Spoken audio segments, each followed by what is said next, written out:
السلام علیکم ناظرین، آپ دیکھ رہے ہیں انڈین نیوز اور میں ہوں آپ کا ہوسٹ اور دوست قاری عمر وقاص۔ ناظرین، جیسا کہ آپ جانتے ہیں کہ عید الاضحیٰ قریب ہے۔ قربانی کے ایام، قربانی کا وقت اور قربانی کے مسائل ہر انسان بحیثیت مسلمان جاننا چاہتا ہے، اور جاننا بھی اس کے لیے ضروری ہے۔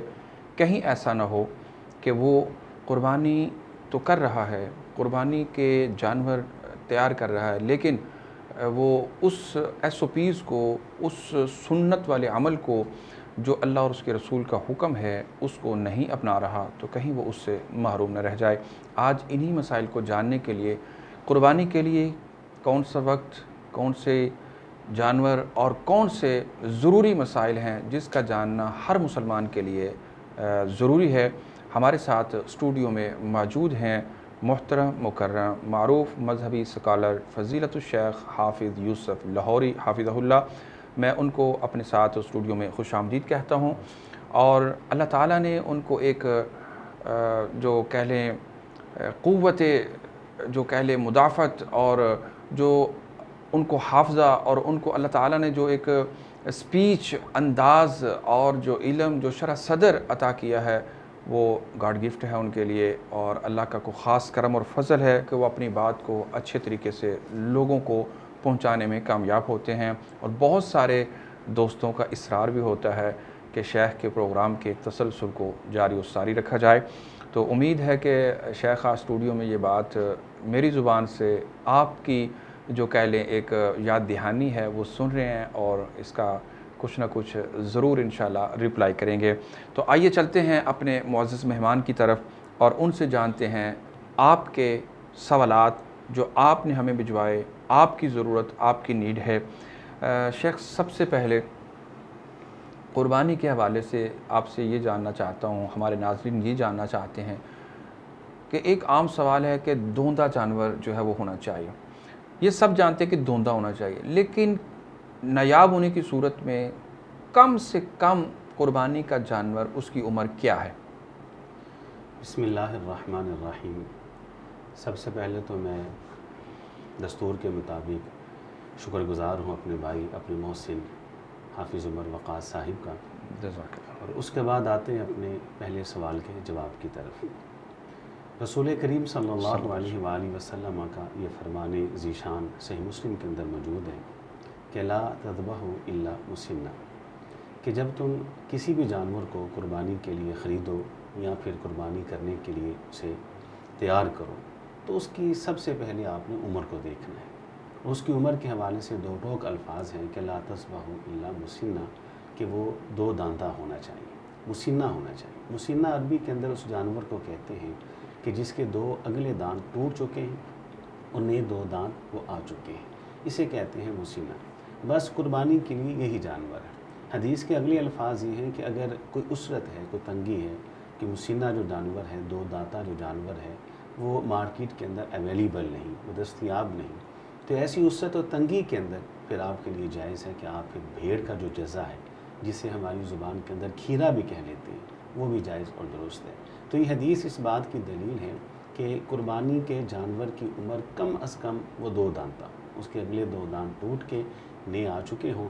اگر کوئی اسرت و تنگی ہے کہ وہ آپ کو مل نہیں رہا، تو ایسے کے اندر جو بھیڑ کا جزا ہے، یعنی بھیڑ کا کھیرا، وہ قربانی کے لیے جائز ہے۔ اس کے علاوہ کتاب و سنت اور قرآن و حدیث کے اندر کسی بھی قسم کے جانور کے حوالے سے کوئی روایت موجود نہیں۔ ہاں، دھوندے کے بعد چوگا بھی جائز ہے، دھوندے کے بعد چھیگا بھی جائز ہے۔ اچھا شیخ، جیسے آپ نے کہا کہ جو ہے نا وہ کھیرا جانور اگر دھوندا نایاب ہے تو کھیرا کیا جا سکتا ہے۔ جی، ایک یہ ہے کہ نایاب ہے، ایک یہ ہے کہ بندے کی استطاعت نہیں ہے، کیا دونوں صورتوں میں وہ کھیرا جو ہے وہ جائز ہو جائے گا؟ نہیں، عدم استطاعت جو ہے نا وہ اس کے اندر موجود نہیں۔ اگر عدم استطاعت ہے تو کوئی حرج نہیں، وہ قربانی نہ کرے۔ دیگر جو مسلمانان اسلام ہیں جو قربانی کر رہے ہیں، تو وہ اسی لیے کر رہے ہیں کہ جو لوگ فقراء ہیں، جو مساکین ہیں، جو مستحقین ہیں، یہ گوشت ان کے گھر تک پہنچایا جائے۔ عدم استطاعت اس کے اندر وہ موجود نہیں۔ اس کے اندر جو شرط ہے وہ یہی ہے کہ تنگی، اسرت جو ہے وہ یہی ہے کہ عدم دستیابی۔ عدم دستیابی کے اندر ایسے موسم کے اندر آپ وہ بھیڑ کا جزا کر سکتے ہیں، وگرنہ عدم استطاعت اس کے اندر وہ موجود اور شامل ہے۔ درست ہو گیا۔ اچھا، میں دوسرے سوال کی جانب آؤں گا، اور بہت اہم سوال ہے جو آج ہر زبان عام پر جو ہے یہ موجود ہے، اور لوگ جو ہیں اس کے اندر تذبذب کا شکار ہیں۔ وہ سوال یہ ہے کہ کون سے جانور ہیں جو قربانی کے لائق ہیں؟ بہت سارے سوال کرتے ہیں کہ گائے، بھینس، کٹا، کیا اس کی قربانی ہو سکتی ہے؟ قرآن و حدیث اس کے بارے میں کیا کہتے ہیں؟ عمر عباس بھائی، اصل میں کتاب و سنت اور قرآن حدیث، جسے ہم دین اسلام کہتے ہیں، انسانی زندگی کا کوئی شعبہ ایسا نہیں ہے کہ جس کے متعلق شریعت اسلامیہ نے انسان کی مکمل رہنمائی نہ کی ہو۔ رسول اللہ صلی اللہ علیہ وآلہ وسلم نے صرف یہ نہیں کہ قربانی کا حکم دیا یا اللہ نے قربانی کا حکم دیا ہے، بلکہ اس کے ساتھ ساتھ انہوں نے تعین بھی کر دیا ہے کہ قربانی کے اندر کون کون سے جانور ہیں جو ذبح کیے جائیں گے۔ کلام اللہ کے اندر صرف 8 جانور، نر اور مادہ، ان کا ذکر موجود ہے۔ سب سے پہلے اونٹ اور اس کے ساتھ اس کی مادہ اونٹنی ہے، اس کے بعد گائے ہے اور اس کا مادہ، اس کا نر ہے وہ بیل، اس کے بعد بکرا اور بکری ہے، اور اس کے بعد آپ جس کو ہم بھیڑ کہتے ہیں، اور پھر بھیڑ کے اندر دمبا بھی شامل ہے۔ ان 4 کے علاوہ 5ویں کسی بھی جانور کا وہ ذکر کلام اللہ کے اندر نہیں ہے اور حدیث رسول کے اندر نہیں ہے۔ بعض احباب بھینس یا بھینسے کی قربانی وہ بات کرتے ہیں کہ ان کی قربانی بھی وہ جائز ہے کہ نہیں۔ کتاب و سنت اور قرآن و حدیث کے اندر بھینس یا بھینسے کی قربانی کا کہیں بھی ذکر و تذکرہ نہیں آیا ہے۔ آپ دیکھیے کہ رسول کریم صلی اللہ علیہ وآلہ وسلم نے جو دین ہم تک پہنچایا ہے وہ اللہ کی طرف سے نازل کردہ ہے۔ ہم کتاب و سنت اور قرآن و حدیث کے جو معنی ہیں، جو مفاہیم ہیں، جو الفاظ ہیں، ان کی تفسیر وہی لیں گے جو تفسیر اللہ کے رسول علیہ الصلوۃ والسلام نے کی ہے۔ ہم ان کو لغت کے اوپر اور اسے ہم لسان کے اوپر، اسے ہم جو ہے نا وہ فقہ کے اوپر وہ بالکل پیش نہیں کریں گے، بلکہ تمام لغت کو اور تمام فقہ کو ہم کتاب اللہ کے اوپر وہ پیش کریں گے۔ تو کتاب و سنت اور قرآن و حدیث کے اندر یہ 4 قسم کے جانور ہیں، نر اور مادہ، اس میں اونٹ اور اونٹنی ہے، گائے اور بیل ہے، بکرا اور بکری ہے، اس کے بعد بھیڑ ہے، اور اس کا جو ہے نا جس کو ہم چھترا کہتے ہیں، اس کے اندر دمبا بھی شامل ہے۔ اس کے علاوہ 5واں کوئی جانور وہ کتاب و سنت اور قرآن و حدیث سے ثابت نہیں ہے، تو اسے گریز کرنا چاہیے اور بچنا چاہیے۔ جو لوگ بھینس کی قربانی کو جائز قرار دیتے ہیں وہ کیا دلیل رکھتے ہیں، اور اس دلیل کی حیثیت کیا ہے؟ جی، وہ یہی کہتے ہیں کہ کلام اللہ کے اندر بہیمۃ الانعام کا لفظ ہے، اور جو بھینس ہے یہ بھی بہیمہ کے اندر شامل ہے۔ جب آپ اس کی زکوٰۃ دیتے ہیں بھینس کی، تو آپ اس کو گائے کے اوپر قیاس کرتے ہیں۔ اسی طرح وہ لوگ کہتے ہیں کہ من انواعی ہی، یہ جو بھینس ہے یہ گائے کی قسم کے اندر سے موجود ہے۔ تو ان کی رائے کا ہم احترام کرتے ہیں، ان کی رائے کا ہم ادب کرتے ہیں، لیکن درخواست یہ کرتے ہیں کہ ایک ہی لفظ ہوتا ہے لیکن اس کے معنی جو ہوتے ہیں وہ لغت کے اندر کئی ایک کیے جاتے ہیں، لیکن ہم نے وہ معنی لینا ہے جس کا تعین اللہ کے رسول نے کیا علیہ السلام۔ آپ دیکھیے کہ الصلاۃ کا معنی اللہ کے رسول نے وضاحت کے ساتھ کہہ دیا کہ اس کا معنی نماز، جبکہ صلاۃ کا جو لفظ ہے عربی کے اندر وہ ناچ کے لیے بھی استعمال ہوتا ہے، الصلاۃ کا لفظ جو ہے وہ درود کے لیے اور دعا کے لیے بھی استعمال ہوتا ہے۔ اب یہ تو نہیں کہ اذان ہو جانے کے بعد کوئی انسان تھوڑا سا ناچ لے یا پھر وہ کچھ دعا کر لے اور کہے کہ میں نے نماز ادا کر لی، نہیں۔ الصلاۃ کا جو معنی اللہ کے رسول نے تعین کیا ہے ہم اسی کو سمجھیں گے کہ آپ کا جو معنی ہے تفسیر وہی۔ بالکل اسی طرح بہیمۃ الانعام جو قرآن مجید کے اندر آیا ہے اس کی وضاحت خود قرآن نے کر دی اور اللہ کے رسول کے عمل نے کر دی، اور تعین آپ نے کر دیا۔ وہ تعین کیا ہے کہ بہیمۃ الانعام جو ہر امت کے لیے جانور قربانی کے لیے تھے وہ 4 ہی ہیں، تو لہٰذا ان کو چاہیے کہ کلام اللہ کے اوپر اپنی لغت کو پیش کریں۔ تو یہ اس بات کی دلیل ہے کہ اللہ کے رسول علیہ الصلوۃ والسلام نے بہیمۃ الانعام کا تعین بھی کر دیا اور اس کی تفسیر اور وضاحت بھی کر دی کہ وہ 4 ہی جانور ہیں۔ جی ناظرین، بالکل آپ اس بات سے بحیثیت مسلمان ہمیں آگاہ ہونا چاہیے کہ جو ہے دین اسلام ایک کامل، اکمل اور مکمل ضابطۂ حیات ہے، اور دین وہ ہے جو ان الدین عند اللہ الاسلام، اللہ کے نزدیک جو دین ہے وہ دین اسلام ہے، اور دین اسلام کو اللہ نے مکمل کیا ہے، اور وہ مکمل کیا ہے اپنے نبی آخر الزمان جناب محمد صلی اللہ علیہ وسلم پر، اور ان کی بات دین ہے، ان کی بات جو ہے وہ حرف آخر ہے۔ تو میں اب تیسرے سوال کی جانب بڑھتا ہوں۔ اچھا شیخ، یہ بتائیے گا کہ قربانی کے ایام کب سے کب اور ان میں افضل وقت اور دن کون سا ہے؟ یہ بڑا اہم سوال آپ نے کیا ہے کہ قربانی کے ایام کون سے ہیں اور افضل دن کون سا ہے۔ قربانی کے جو ایام ہیں وہ ایام تشریق، ایام تشریق جو ہیں وہ 4 ہیں۔ ایک یوم النحر ہے جس کو ہم قربانی کا دن کہتے ہیں۔ یوم النحر کے علاوہ 3 دن ہیں، 10 تاریخ ذوالحجہ کی، 11 تاریخ ذوالحجہ کی، 12 تاریخ ذوالحجہ کی اور 13 تاریخ ذوالحجہ کی۔ ساری دنیا کے مسلمانوں کو علم ہے کہ یہ 4 دن ایام تشریق ہیں۔ رسول کریم صلی اللہ علیہ وسلم کا یہ فرمان ہے کہ کل ایام تشریق ذبح، کہ ایام تشریق سارے کے سارے جو ہیں وہ قربانی کے دن ہیں۔ اب سوال یہ ہے کہ ان میں افضل دن کون سا ہے؟ ان میں جو افضل دن قربانی کا ہے وہ پہلا دن ہے، جس کو یوم النحر کہتے ہیں، جس کو یوم عید کہتے ہیں۔ اس کی 2 وجوہات ہیں۔ پہلی وجہ یہ ہے کہ رسول کریم صلی اللہ علیہ وسلم ارشاد فرماتے ہیں کہ ذوالحجہ کا جو پہلا عشرہ ہے، پہلے 10 دن ہیں، ان 10 دنوں کے اندر جو انسان نیکی کرتا ہے، عام دنوں کی کوئی بھی نیکی ان 10 دنوں کی نیکی کے اجر و ثواب کو نہیں پا سکتی۔ تو وہ 10 دنوں کا جو آخری دن بنتا ہے وہ یوم العید بنتا ہے، یوم النحر بنتا ہے، تو عید کا دن۔ دوسری اس کی وجہ یہ ہے کہ رسول کریم صلی اللہ علیہ وسلم کی اگر ہم سیرت طیبہ کا مطالعہ کرتے ہیں تو آپ نے اپنی پوری زندگی کے اندر جو قربانی کی ہے وہ پہلے دن ہی کی ہے، وہ عید کے دن ہی کی ہے۔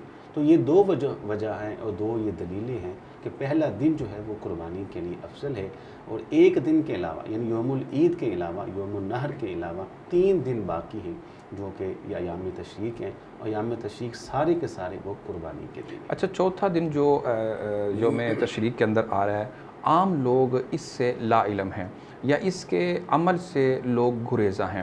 اگر آج کے دور میں اس کے اوپر بطور ترغیب اس کے اوپر عمل کیا جاتا ہے تو کیا اس میں کچھ فوائد امت مسلمہ کے لیے ہیں؟ افضل تو پہلا دن ہی ہے، جیسے میں نے کہ قرآن کی حدیث کی روشنی میں وضاحت کر دی۔ ہاں، اگر کوئی انسان احیاء السنہ، سنت کو زندہ کرنے کے لیے، کہ ایسا عمل کہ جس کا لوگ انکار کرتے ہوں اور آپ اس عمل کو زندہ کرنے کے لیے اس دن قربانی کرتے ہیں، تو یقیناً اس کا الگ سے آپ کو اجر ملے گا۔ وہ اجر احیاء السنہ کا ہوگا کہ آپ ایک مردہ سنت کو زندہ کر رہے ہیں۔ لیکن جو فضیلت ہے وہ اپنی جگہ پہ برقرار ہے، پہلے دن کی وہ برقرار ہی رہے گی۔ اچھا، آج ایک جو کہہ لیں مہنگائی کا دور ہے، افلاس کا دور ہے اور افراتفری کا دور ہے، غربت، جہالت عروج پر ہے، تو آج ایک سوال آتا ہے کہ زیادہ جانور ایک انسان، ایک گھر، ایک فرد میں بہت ساری قربانیاں تو چھوٹی بڑی مکس کی جاتی ہیں، تو لوگ کہتے ہیں کہ زیادہ قربانی کرنے کی بجائے غرباء، مساکین، بیوہ کی مدد کر دی جائے، کسی کی شادی کروا دی جائے، کسی کو عمرہ کروا دیا جائے، تو کیا یہ عمل درست ہے یا کہ قرآن و حدیث میں اس کا کوئی حکم موجود نہیں ہے؟ جی بالکل، یہ بات عموماً لوگوں کی زبان سے سننے کو ملتی ہے کہ لوگ کہتے ہیں کہ قربانی کرنے کی بجائے کسی غریب کے گھر کا دیا جلا دیا جائے، یا کسی یتیم کے سر کے اوپر ہاتھ رکھ دیا جائے، یا کسی بیوہ کی وہ خدمت کر دی جائے، یا کسی کی بیٹی کا نکاح یا شادی کر دی جائے۔ اصل میں بات یہ ہے کہ کبھی بھی اسلام کے 2 نیکیوں کو موازنہ اور تقابل نہیں کرنا چاہیے۔ پھر خاص کر یہ عبادت کے موقع کے اوپر ہم ایسی بات کیوں کرتے ہیں؟ ہم اس وقت یہ بات کیوں نہیں کہتے کہ آپ 2 گھر بنانے کی بجائے ایک ہی بنا لیں اور ایک گھر کسی غریب کا بنا دیں؟ جب آپ گاڑی خریدتے ہیں تو اس وقت یہ بات کیوں نہیں کہتے کہ نیا ماڈل لینے کی بجائے آپ پرانی گاڑی میں سفر کر کے نئے ماڈل کے جو پیسے ہیں وہ کسی غریب کو دے دیں؟ جب آپ کسی پیزا کو، کسی برگر کو یا کسی فضول خرچی کے اندر ڈیلی کی بنیاد پر مال خرچ کرتے ہیں، تب یہ بات آپ کیوں نہیں کرتے کہ آپ فضول خرچی کرنے کے بجائے یہی مال کسی غریب کے گھر میں دے دیں؟ وہ انسان کہ جس کے گھر کے اندر ہفتے میں 2 بار گوشت پکتا ہے، آپ اس کو کیوں نہیں کہتے کہ 1 ماہ کے بعد گوشت پکا لیا کرے اور باقی پیسے اکٹھے کر کے کسی غریب کو دے دیں؟ عبادت کے موقع کے اوپر ہی ایسی بات ہے۔ یاد رکھیے گا کہ کچھ نیکیاں ایسی ہوتی ہیں کہ جن کا وقت ہوتا ہے اور اس وقت میں وہی نیکی عظمت والی ہے، اس کے علاوہ کوئی دوسری نہیں ہے۔ مثال کے طور پر اگر کوئی انسان ڈوب رہا ہے تو اس وقت اس کو بچانا ہی سب سے بڑی نیکی۔ آپ نماز پڑھنا شروع کر دیں، یہاں کہ آپ غریبوں میں مال تقسیم کرنا شروع کر دیں تو یہ نیکی آپ کی جو ہے وہ نیکی نہیں ہوگی۔ اسی طرح اذان ہو جائے تو اذان ہو جانے کے بعد جو افضل نیکی ہے وہ نماز ہے۔ یاد رکھیے کہ عید کے دن، یوم النحر کے دن، سینکڑوں نہیں، ہزاروں نہیں، لاکھوں نہیں، کروڑوں روپے اگر آپ اللہ کی راہ میں صدقہ کرتے ہیں تو اللہ کی قسم آپ اس انسان کے اجر و ثواب کو نہیں پہنچ سکتے جو اللہ کی راہ میں جانور کو ذبح کر رہا ہے، کیونکہ اس وقت نیکی کا جو وقت ہے وہ قربانی کا وقت ہے۔ تو اس طرح 2 نیکیوں کو اکٹھا کر کے آپ موازنہ اور تقابل نہ کریں، یہ سراسر بے دینی ہے، اور دین اسلام کی جو ایک بنیاد ہے اس سے لا علم کی وجہ سے لوگ ایسی باتیں کرتے ہیں، ایسا نہیں کرنا چاہیے۔ ٹھیک ہو گیا۔ اچھا، یہاں پر ایک اور میں اہم سوال وقت کی مناسبت سے کرنا چاہوں گا۔ بہت سارے لوگ یہ جاننا چاہتے ہیں کہ اگر اللہ نے ہمیں استطاعت دیا، توفیق دی ہے، تو ہم 2-4 اگر جانور ذبح کر رہے ہیں تو کیا ہم اپنے فوت شدگان والدین، بزرگ، آباء و اجداد، کیا ان کے نام سے قربانی کر سکتے ہیں؟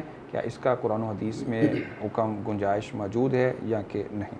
شریعت اسلامیہ نے جو دنیا سے چلے گئے ہیں ان کے لیے ایک ایصال ثواب کا مستقل سلسلہ رکھا ہے، اور ان میں سے ایک سلسلہ یہ ہے کہ نیک اولاد کوئی بھی نیکی کرے والدین کو ان کا اجر و ثواب ملتا ہے، لیکن کسی بھی نیکی کو تعین کر کے کرنا کہ میں نیکی ان کی طرف سے کر رہا ہوں، اس کا ثبوت کتاب و سنت میں نہیں۔ جس طرح ہم فوت شدگان کی طرف سے نماز نہیں پڑھ سکتے کہ ایک نماز ہم اپنی پڑھیں اور ساتھ ہی وہی ظہر کی نماز ہم اپنے باپ کی طرف سے پڑھیں، تو یہ ثابت ہی نہیں، کوئی اس کو قبول نہیں کرے گا۔ تو جس طرح ہم فوت شدگان کی طرف سے نماز نہیں پڑھ سکتے، اسی طرح ان کی طرف سے قربانی بھی نہیں کر سکتے۔ جب آپ یہ کہتے ہیں کہ جب آپ نے خود نماز اپنی ادا کر لی ہے تو آپ کی اپنی ادا کردہ نماز کا اجر اور ثواب خود بخود والدین کو پہنچ گیا ہے، بالکل اسی طرح جب آپ اپنی طرف سے قربانی کر لیں گے تو آپ کے والدین اگر مومن ہیں اور موحد ہیں، صحیح العقیدہ ہیں اور ایمان اور توحید کے ساتھ وہ فوت ہوئے ہیں، تو آپ کی اس قربانی کا اجر و ثواب خود بخود ہی ان کو پہنچ گیا ہے۔ تو فوت شدگان کی طرف سے قربانی کرنا یہ کتاب و سنت اور قرآن و حدیث سے ثابت نہیں ہے۔ بہت اچھی بات جو ہے نا وہ آپ نے کی ہے، لیکن میرا دل کر رہا ہے کہ میں ایک سے دو سوال جو ہے جو لوگوں کی ضرورت ہے، نیڈ ہے، آج وقت کی بھی ضرورت ہے اور ہر مسلمان کو اس سے ضرور آگاہ ہونا چاہیے۔ اچھا شیخ، یہ تو فضائل ہو گئے کہ کس کو کب کہاں پہ قربان کرنا چاہیے۔ اچھا کچھ لوگ ایسے ہوتے ہیں جس طرح نماز پڑھتے ہیں لیکن وہ اس کے باوجود نماز سے محروم ہیں، حج کرتے ہیں، عمرہ کرتے ہیں لیکن اس سے محروم ہیں۔ کیا ایسے لوگ بھی ہیں کہ جو قربانی کرتے ہیں لیکن قربانی کے اجر سے محروم ہیں؟ اگر ہیں تو وہ کون سے لوگ ہیں اور ان کی کیا نشانیاں ہیں کہ وہ قربانی کے اجر سے محروم رہ جاتے ہیں؟ افسر بڑا اہم آپ نے سوال کیا ہے، بلکہ میں یہ سمجھتا ہوں کہ قربانی کا جانور خریدنے سے پہلے آپ کو ان چیزوں کا لحاظ رکھنا ہے۔ کوئی ایسی چیز تو آپ کے عمل کے اندر موجود نہیں جو اعمال کی قبولیت کی راہ میں رکاوٹ ہے۔ کم از کم 4 چیزیں آپ کے اندر موجود ہونی چاہیے۔ اگر ان 4 میں سے ایک بھی موجود نہیں تو آپ کا ایسی قربانی نہیں، کوئی بھی عمل اللہ تعالیٰ کے یہاں قابل قبول نہیں۔ سب سے پہلے حضرت ابراہیم علیہ السلام کی جو دعوت ہے وہ ہے توحید۔ آپ کا عقیدہ توحید ٹھیک ہونا چاہیے۔ اگر آپ کی توحید میں شرک کی آمیزش ہے تو آپ کا کوئی بھی عمل اللہ تعالیٰ کے یہاں وہ قابل قبول نہیں ہے۔ دوسری بات یہ ہے کہ آپ اپنی نیت کو ٹھیک کر لیں۔ آپ کی نیت کے اندر ریاکاری اور شہرت کی بھوک نہیں ہونا چاہیے۔ اگر نیت میں ریاکاری کا عنصر موجود ہے تو بھی آپ کا کوئی عمل اللہ تعالیٰ کے یہاں قابل قبول نہیں ہے۔ تیسری چیز ہے کہ اپنے عمل کو بدعات سے پاک کر لیجیے۔ عمل میں اگر بدعات کی خرافات موجود ہیں تو آپ کا عمل اللہ کے یہاں قابل قبول نہیں ہے۔ چوتھی اہم بات ہے وہ کیا ہے کہ اپنے مال کو حرام کی آمیزش سے پاک کریں۔ یہ 4 بنیادی چیزیں ہیں کہ اپنی توحید کو شرک سے پاک کریں، اپنی نیت کو ریاکاری سے پاک کریں، اپنے عمل کو بدعت سے پاک کریں، اپنے مال کو حرام سے پاک کریں۔ پہلے ان چیزوں کا لحاظ رکھیں، پھر اس کے بعد جانور کو خریدنے کے لیے نکلیں۔ اگر ان میں سے ایک بھی چیز موجود ہے تو آپ کی قربانی کی قبولیت کی راہ میں بہت بڑی رکاوٹ ہے۔ آج بہت سارے لوگ بظاہر نماز پڑھتے ہیں، اپنے آپ کو مختلف مسالک کے ساتھ منسلک کرتے ہیں، تو میں یہ جاننا چاہتا ہوں کہ جو قربانی والا مسئلہ ہے، عمل ہے، جو قربانی کرنے والے کا عقیدہ تھا یعنی ابراہیم علیہ السلام کا، کیا آج وہ مسلک، وہ منہج، وہ مشن، وہ اپنانا ضروری ہے؟ وہ چیز ہمارے اندر آنا ضروری ہے یا اس کے بغیر گزارا موجود ہے؟ دیکھیے، اللہ تعالیٰ نے کلام اللہ کے اندر 2 نبی اور 2 رسول اور 2 پیغمبر ایسے ہیں کہ جن کی ساری زندگی کو ہمارے لیے اسوہ حسنہ بنا دیا ہے، ساری زندگی کو۔ ان میں سے ایک تو محمد الرسول اللہ صلی اللہ علیہ وسلم اور دوسرے نبی وہ حضرت ابراہیم علیہ السلام۔ آپ یہ بات سن کے حیران ہوں گے کہ جب اللہ تعالیٰ نے حضرت ابراہیم علیہ السلام کی سیرت کا ذکر کیا تو اللہ نے ایک بڑی عجیب بات کی۔ اللہ نے کہا کہ ابراہیم کی ساری زندگی تمہارے لیے رول ماڈل ہے، لیکن ایک عمل رول ماڈل نہیں ہے۔ وہ عمل کون سا ہے؟ الا قول ابراہیم لأبیہ لأستغفرن لک۔ ابراہیم علیہ السلام نے اپنے مشرک باپ آزر کو کہا تھا کہ میں اللہ کی بارگاہ میں آپ کی بخشش کی دعا کروں گا۔ اللہ نے کہا کہ آپ نے ایسا نہیں کرنا، کہ ایسا انسان جو اپنے ساتھ شرک کو لے کے آئے گا، ایسا سر لے کے آئے جو غیر اللہ کے آستانے کو جھکنے والا ہے، ایسی زبان لے کے آئے جو غیر اللہ کو پکارنے والی ہے، ایسی جھولی لے کے آئے جو غیر اللہ کے سامنے پھیلنے والی ہے، پھر وہ چاہے نبی ابراہیم کا باپ ہی کیوں نہیں ہے، نبی نوح کا بیٹا ہی کیوں نہیں ہے، پھر وہ چاہے نبی لوط کی بیوی ہی کیوں نہیں ہے، میں اللہ اس کو معاف کرنے کے لیے تیار نہیں ہوں۔ یہ تو اساس ہے، یہ تو بنیاد ہے۔ جب تک آپ کے عقیدے کے اندر توحید کی وہ پختی موجود نہیں ہے، آپ کی بنیاد کے اندر عقیدہ توحید کا وہ پانی موجود نہیں ہے کہ جس سے آپ کے اعمال جو ہے انہوں نے پروان چڑھنا ہے، پھر آپ دنیا کیا پوری دنیا سے بڑے بڑے عمل بھی لے کے آ جائیں، وہ رائے گاہ ہے، وہ رائے کے ذرے کے برابر بھی ان کا وزن نہیں ہے۔ بالکل قربانی سے پہلے اس منہج کو اپنانا ضروری ہے، اس عقیدے کو اپنانا ضروری ہے، اس راہ کو اپنانا ضروری ہے جو راہ انبیاء کی تھی اور جو راہ حضرت ابراہیم علیہ السلام کی تھی، اور وہ راہ توحید کی راہ تھی۔ بہت شکریہ شیخ، آپ اسٹوڈیو میں تشریف لائے۔ دل تو کر رہا ہے یقین جانے کہ ایسے پھول ہیں، ایسے موتی ہیں، اور اتنے پیارے انداز سے اور اتنے پیارے لب و لہجے سے آپ کی رہنمائی، ہماری رہنمائی اور ہماری اویئرنس کے لیے یہ جذبے کے ساتھ جو ہے نا پکڑ کے جہنم کے کنارے سے کھینچ کے جنت کی طرف لانا، شرک سے، بدعات سے، خرافات سے، دیگر معاملات سے دور نکال کے قرآن و سنت کی طرف، توحید و سنت کی طرف لانا، یہ اللہ کی طرف سے آج کے اس پرفتن دور میں بہت بڑا انعام ہے۔ اور یہ بھی میں سمجھتا ہوں کہ حضرت ابراہیم علیہ السلام کا مشن ہے، اور ان کی قربانی والا یہ آج قربان عمل ہے کہ جو آج ہم لوگوں کو توحید کی طرف، اللہ کے رسول صلی اللہ علیہ وسلم کی ختم نبوت کی طرف لاتے ہیں، صحابہ کی دفاع کی طرف لاتے ہیں، اور سلف صالحین کی طرف لاتے ہیں، اولیاء اعظام کی طرف لاتے ہیں۔ اگر ان کو کتاب و سنت کی دعوت اور تبلیغ کرتے ہیں تو یہ بھی ابراہیم علیہ السلام کا ایک بہت بڑا مشن ہے کہ جو انہوں نے نمرود کے دربار میں کھڑے ہو کر صرف ان کو نہیں، صرف اس وقت کے لوگوں کو نہیں، بلکہ اپنے آباء و اجداد کو اور ساری دنیا کے اس وقت کے ان لوگوں کو جو ان سے پہلے ہو گزرے تھے، یہ بات کہہ دی تھی کہ تم اور تمہارے آباء و اجداد سارے کے سارے کھلم کھلی گمراہی میں ہیں، ضلالت میں ہیں۔ تو آج ہمیں بھی اپنے معاشرے کے اندر اس مشن کو اپناتے ہوئے برملا اظہار کرنا چاہیے۔ جو بھی اللہ اور اس کے رسول کے راستے سے ہٹ جاتا ہے، ہٹنے کی کوشش کرتا ہے، اس کو کمر سے پکڑ کے ہمیں اس کی طرف لانا چاہیے، قرآن و حدیث کی طرف رجوع کرنا چاہیے۔ نئے پروگرام کے ساتھ، نئے انداز کے ساتھ اور نئے موضوع کے ساتھ انشاءاللہ جلد کریں گے آپ سے دوبارہ ملاقات۔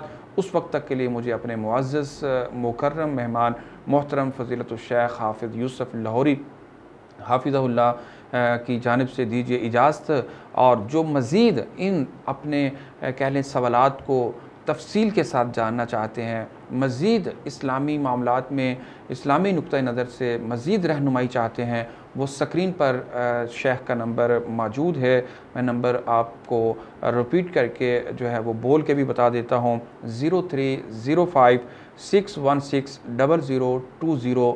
آپ اس نمبر پر واٹس اپ کر سکتے ہیں، کال کر سکتے ہیں۔ نماز کے اوقات کے علاوہ آپ اپنا سوال پوچھ سکتے ہیں، آپ کو قرآن و حدیث کی روشنی میں ضرور حد الوسع آپ کی رہنمائی کی جائے گی۔ دیکھتے رہیے ایڈین نیوز۔ اللہ حافظ۔